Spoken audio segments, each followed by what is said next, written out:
15th of Morning Star, 4E202. Day 152. It felt like an eternity since I was last in Whiterun, yet my heart was warmed by the homecoming. The townspeople seemed genuinely glad to see me, and I spent the better part of the day visiting the shops and swapping stories at the inn. I truly feel like I belong here. Hulda welcomed me home like a daughter. I bought a round of drinks for the house, much to everyone's delight. We toasted and sang over our lunch in mead. It was a highly successful trip. I found plenty of iron ingots among the merchants, and Bellathor had the items the instruction manual said I was going to need. He also had a kit for making a water barrel. I bought it, intending to catch rain or snow so we could have a ready source of fresh water. In addition to the supplies, I left Whiterun with several new quests. Amren asked me to keep a lookout for a family heirloom sword, which was apparently stolen by bandits. In addition, I finally accepted the quest that Farengar has been trying to foist on me for months. I am to retrieve an ancient stone tablet from Bleak Falls Barrow, a Nordic ruin close to Riverwood.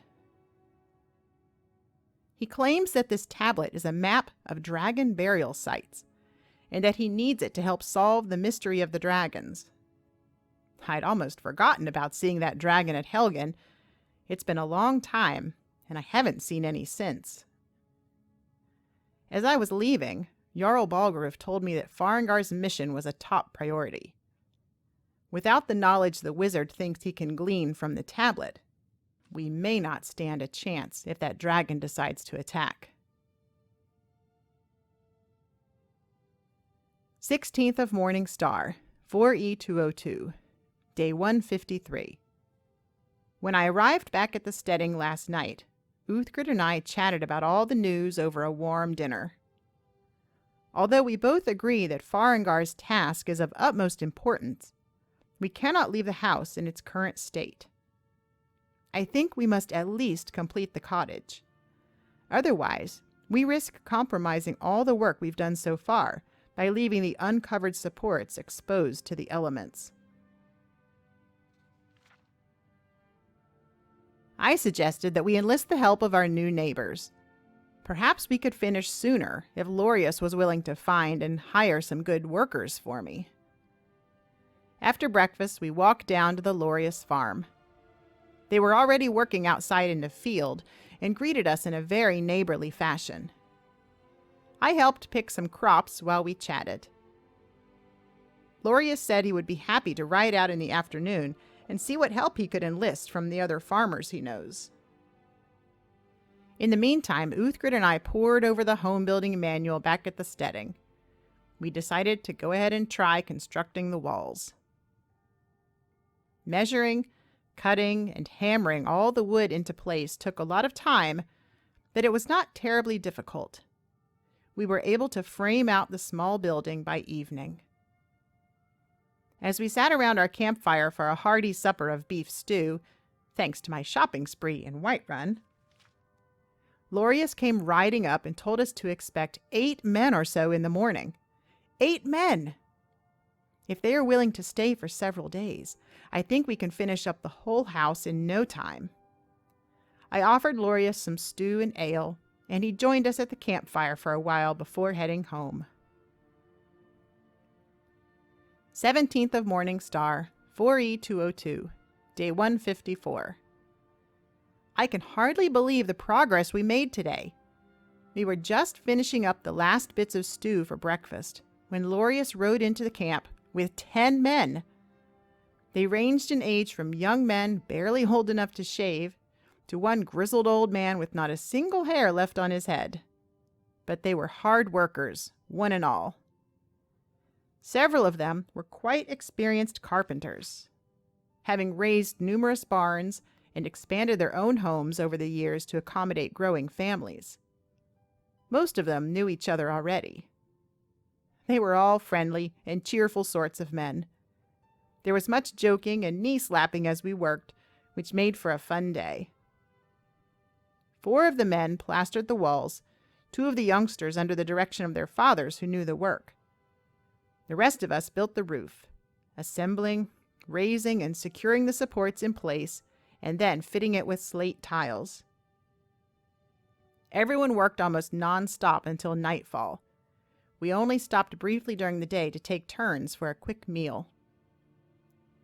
At the end of the day, Uthgerd cooked up some venison stew, and we all sat around the fire for dinner. With so many mouths to feed, we used up most of the meat, vegetables, and bread I'd just purchased in Whiterun. But it was worth every septum. 18th of Morning Star, 4E202, day 155. With our water almost gone, I decided to make a quick trip to the White River this morning before the men arrived. Along the way, I bagged a few elk and deer so we could cook up another batch of stew for our diligent crew. While hunting, I came across a couple of spriggans and had to kill them since they would not leave me in peace. I also found another of the strange, stepped circular mounds and marked it on the map. When I arrived back at the steading, the men were already hard at work. All of them came for a second day, and so by afternoon, the house was virtually complete. Certainly the structure itself was done, and with 2 skilled carpenters among the crew, we were able to build some furniture for the inside as well. One of the first pieces was a bed, so tonight we can sleep comfortable and warm. One of the men, unbeknownst to me, spent several hours carving a beautiful design around the exterior of the cottage while I was helping with furniture. Clearly, these men take pride in their workmanship, and I am so proud of my new house that I could burst. We fed them all venison stew and the last loaves of bread for supper. Most of the men stayed for several more hours, laughing and toasting with ale and mead around our campfire. Several promised to come back tomorrow to help us put the finishing touches on our home. I noticed the young men seemed the most eager to come back.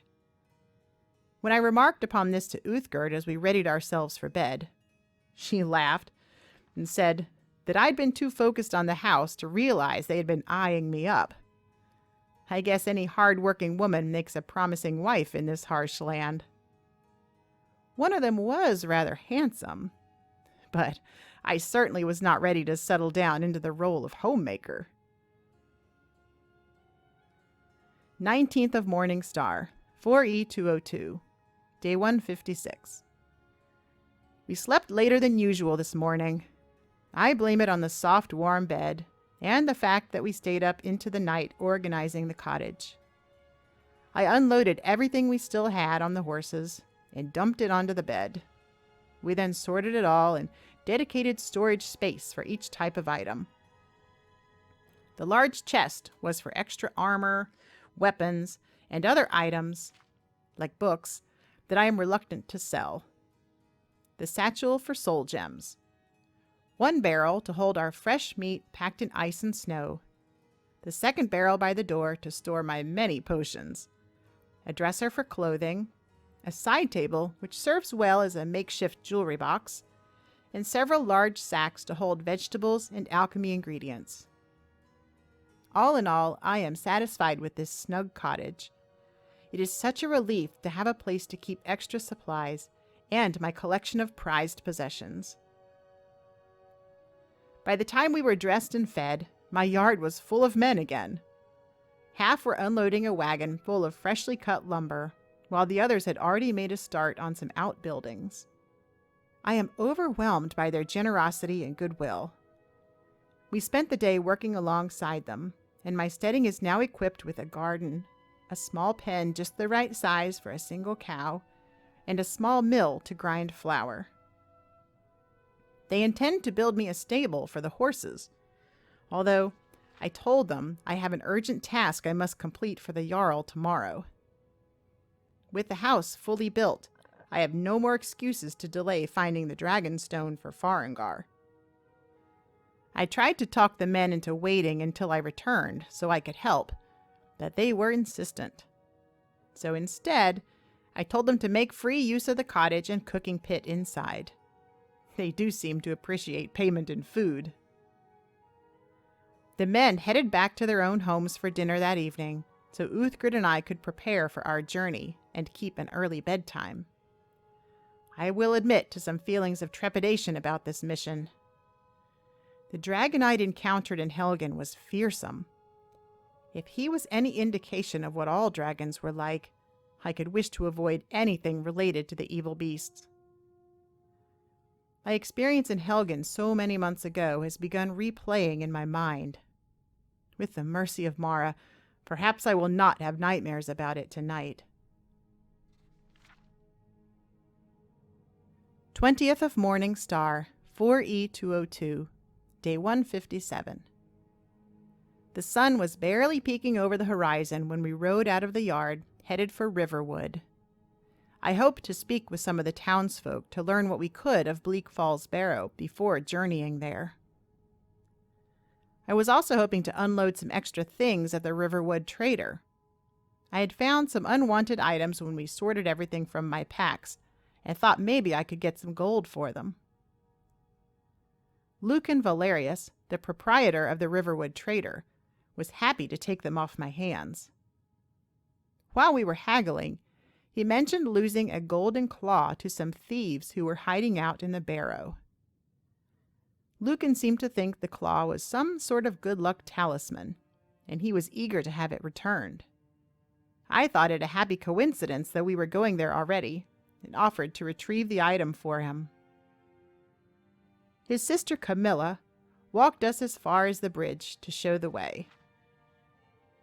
She also told us what she knew of the barrow, cautioning us to be wary of traps and trolls. The first enemies we found at Bleak Falls were bandits. No surprise there. They were a rather stupid lot, and we had no difficulty clearing them out.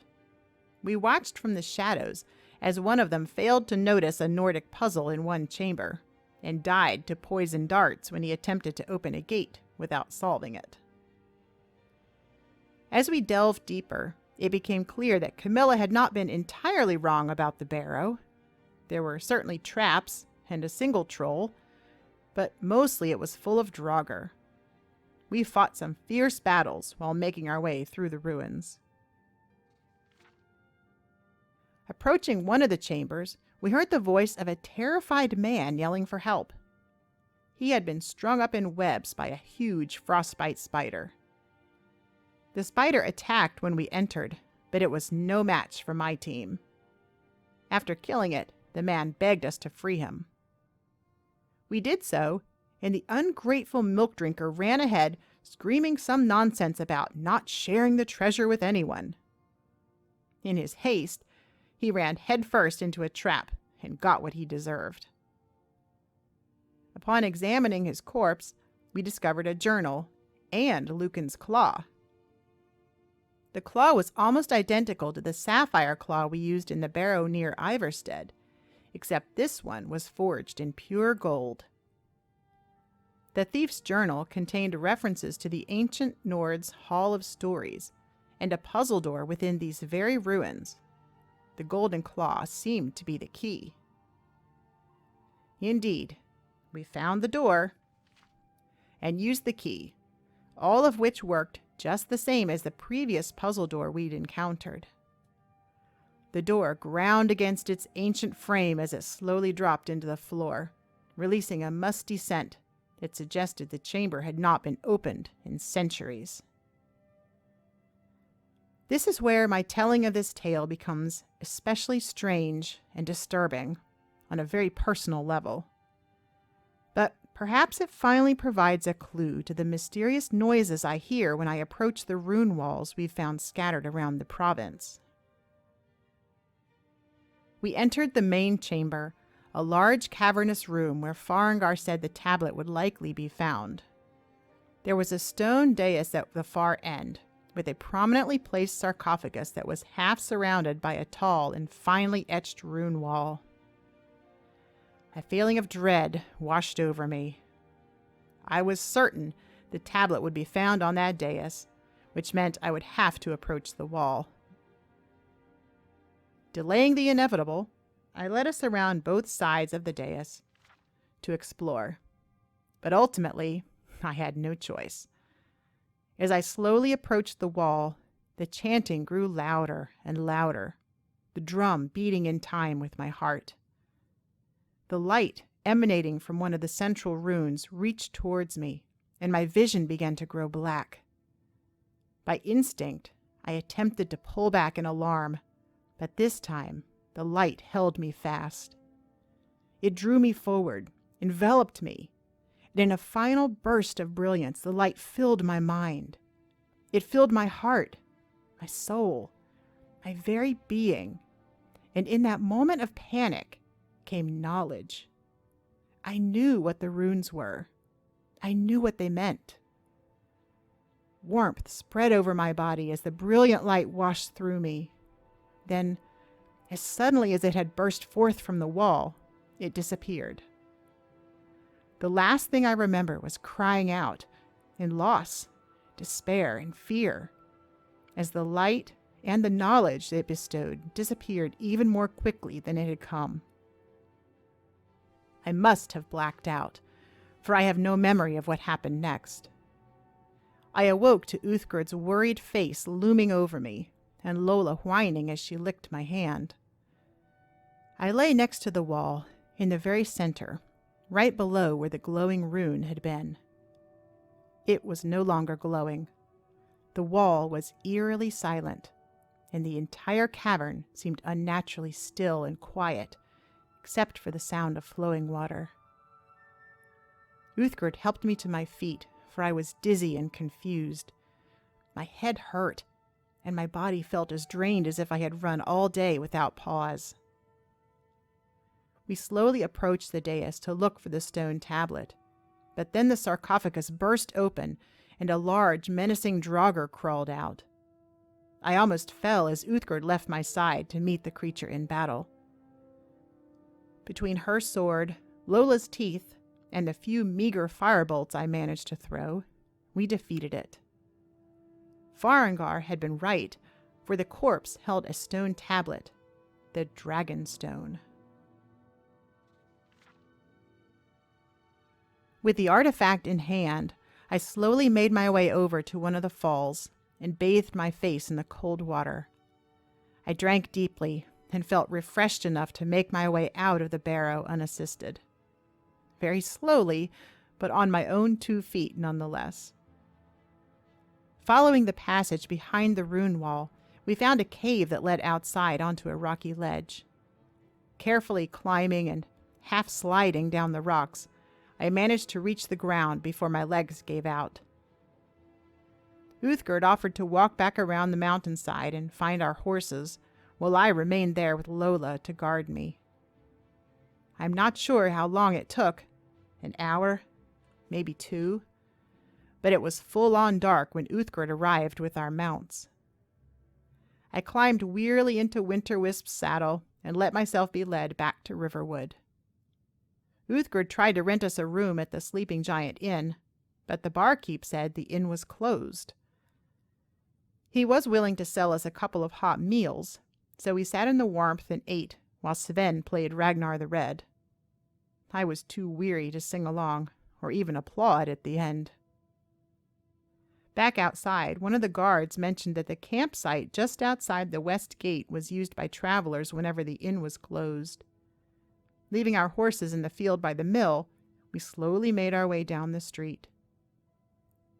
There were already warm coals in the fire pit, which Uthgerd coaxed back into flames. I just laid out my bedroll and fell asleep almost immediately.